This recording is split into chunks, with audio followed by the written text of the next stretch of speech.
A incrível performance de Lewis Hamilton na estreia dessa Fórmula 1 2026, quando se fala de ritmo de corrida puro no Grande Prêmio da Austrália e no Grande Prêmio da China, é o grande trunfo dele para essa nova Fórmula 1. Nesse vídeo a gente vai ver um gráfico comparativo do ritmo de corrida entre Hamilton e Leclerc. Mais do que isso, eu vou mostrar para vocês qual é efetivamente o tipo de gráfico, como se faz a leitura desse tipo de gráfico, porque eu tenho notado, na hora que eu vejo o pessoal postando sobre ritmo de corrida, nas redes sociais, nos grupos de WhatsApp, no Facebook, um uso de gráfico em tabela, tipo Excel, que não é o melhor para esse tipo de análise. E quando a gente analisa o ritmo de corrida puro de Leclerc versus Hamilton, como o que a gente vai comparar nesse vídeo, a gente vê realmente um grande trunfo do 7 vezes campeão contra Leclerc nessa nova Fórmula 1 2026. Mas a gente também vai ver algumas entrevistas de Hamilton sobre essa questão e faremos um comparativo dentro daquilo que eu falei em um vídeo recente aqui no canal, logo depois do Grande Prêmio da China, onde eu disse que em termos de volta rápida, Hamilton não tem essa vantagem em relação aos rivais, mas sim no ritmo de corrida. Eu entendo que se eu não falar que Hamilton é absolutamente perfeito em tudo que faz dentro e fora da pista, o pessoal começa a ficar meio arrepiado. Mas nesse vídeo eu vou fazer um elogio a um trunfo de Hamilton para essa temporada e comparar o que a gente pode esperar desse embate contra Leclerc ao longo do ano. Bora para esse novo vídeo do Fórmula Brum. Nesse vídeo, o formatinho novo aqui no canal, em que logo depois das sessões de treino, classificação de corrida, eu faço um vídeo rápido, curto, direto, fazendo um comparativo, uma análise dos resultados das sessões. Eu teci o comentário de que Hamilton não tem essa vantagem em volta rápida no classificatório contra os seus companheiros de equipe, mas o grande trunfo dele é ritmo de corrida, o que tem se demonstrado. No entanto, o pessoal fica um pouco chateado. Eu recebi aqui um comentário, o cara, referindo-se a Hamilton, tinha dificuldade em classificação, que foi o meu comentário, mas tem 105, na verdade são 104 por ele, não tira mérito nenhum tirar um a menos aqui. No auge, nunca perdeu em um ano para o seu companheiro em pole, isso que não é verdade, eu vou mostrar essa questão em dados estatísticos. Imaginem se fosse bom. Quando a gente faz esse tipo de comentário, pessoal, aqui no canal, sobre Hamilton ser bom em ritmo de corrida, nós estamos elogiando uma característica dele, que é inerente a qualquer temporada, não só na Fórmula 1, mas desde o kart, quando o Hamilton comprando um chassi usado no jornal, ou melhor dizendo, não é usado no jornal, usado, mas com anúncio no jornal, seu pai não tendo dinheiro para comprar pneu para as etapas, Hamilton foi campeão britânico de kart, conquistou com todos os méritos o convite à vaga na McLaren e demonstrou essa característica de constância, menos oscilação no ritmo de corrida, melhor gestão de pneus em todos os anos da sua carreira. E quando a gente pega agora o comparativo na China e na Austrália, esse trunfo aparece, mas nem por isso Hamilton é absolutamente perfeito em tudo, assim como o Verstappen não é, porque toda vez que a gente critica Hamilton tem que falar de Verstappen também, é uma dependência emocional tão grande do torcedor que, para não magoar ninguém, tem sempre que fazer um contraponto. Mas enfim, o grande trunfo de Hamilton vem desse ritmo de corrida, ninguém precisa ficar chateado, e no comparativo entre Hamilton e Leclerc em ritmo puro de corrida, esse é o tipo de gráfico, pessoal, que vocês têm que procurar quando vão analisar ritmo de corrida. Eu tenho visto muita gente usar uma espécie de tabelinha Excel que dá um resumo, tá,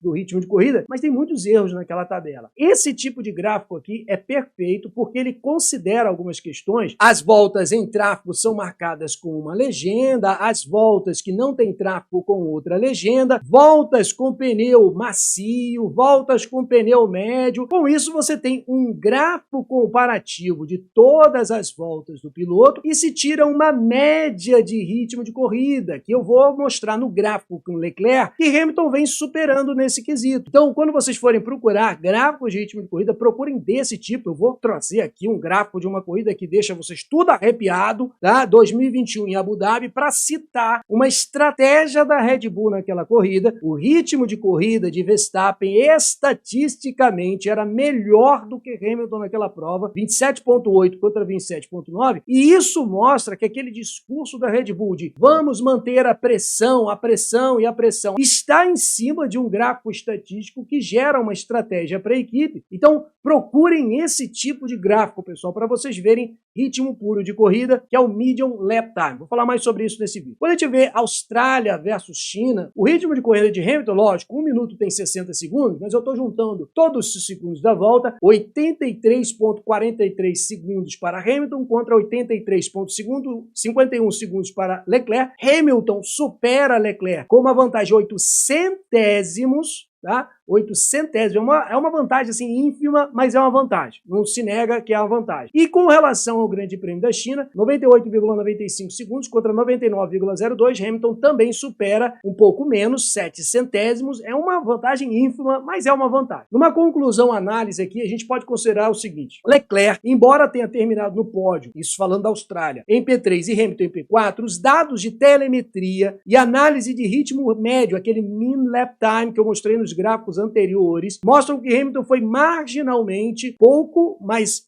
não se nega que ele foi mais rápido em ritmo puro de corrida, ainda que por uma diferença ínfima. Leclerc teve uma variação, por isso que aquele gráfico é importante, maior nos tempos de voltas nas voltas finais, e a vantagem de Hamilton é aquela que ele mostra em toda a sua carreira, consistência superior, devido aos desgastes excessivos de pneu. Então o Hamilton também é um cara que consegue cuidar melhor dos pneus, característica que a gente viu em outras temporadas dele, até antes do período dominante da Mercedes. Hamilton, quando se trata da China, conquistou seu primeiro pódio com a Ferrari, ele não ia ao pódio na Fórmula 1 desde Las Vegas 2024, esse foi o primeiro pódio na Ferrari, superou Leclerc, o ritmo foi extremamente próximo novamente, então Hamilton tem algo para trabalhar ainda, com Hamilton ligeiramente mais rápido. Mas o heptacampeão levou a melhor no que? Na gestão de bateria e na gestão de pneus, ou seja, a consistência de Hamilton foi melhor. Agora vem aquele trecho onde eu tenho que fazer alguns comentários do porém. Aí vocês ficam, meu Deus, nos comentários, enfim. Hamilton demonstra uma dependência maior do engenheiro quando se trata de entender a mecânica e a técnica do carro, porque quando você vê os rádios de Verstappen, Norris,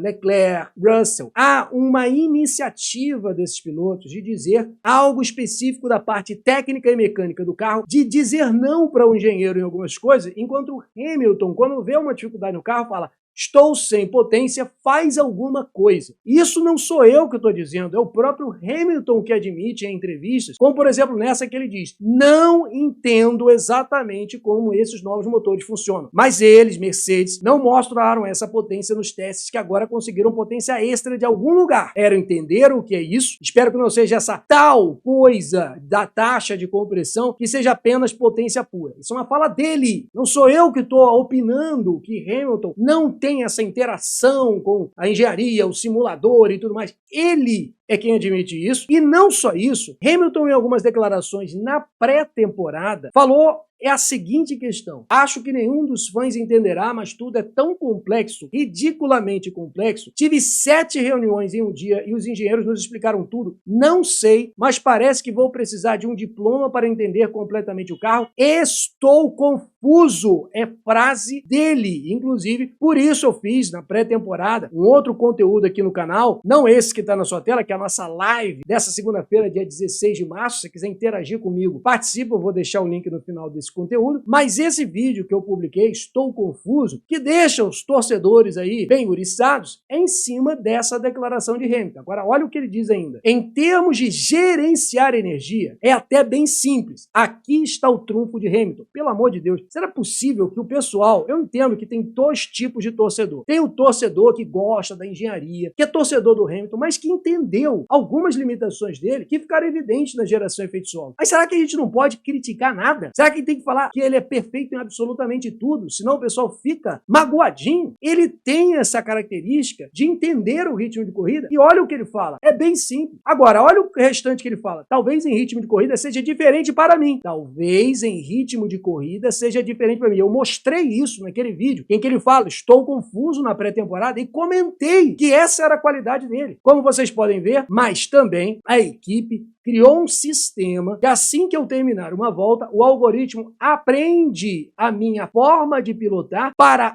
ajudar nas voltas seguintes. Ele mesmo admite a necessidade desse tipo de equipamento e a linguagem dele no rádio é essa. Ele tem qualidades e tem defeitos. Até o super-homem precisa se vigiar da criptonita. Então, quando a gente faz esse tipo de comentário, como fizemos em 2022, que em janeiro eu disse, considerando o regulamento técnico, a ênfase no efeito solo e o estilo de pilotagem de Hamilton, eu acredito que ele terá dificuldade nessa geração. Apanhei dos maiores fãs de Hamilton de 2022 até 2025, que eu vou perguntar para vocês, eu estava certo ou eu estava errado? Então, quando a gente faz esse tipo de análise, a gente segue uma linha pragmática, uma linha analítica estatística. Como a gente vai trazer alguns comparativos aqui de poles de Hamilton e outros companheiros de equipe, mas, por exemplo, do período dominante da Mercedes, 2014 a 2021, quando Hamilton teve Rosberg e Bottas como companheiro, ali está quase 70% das conquistas dessas pole positions que ele tem de recorde.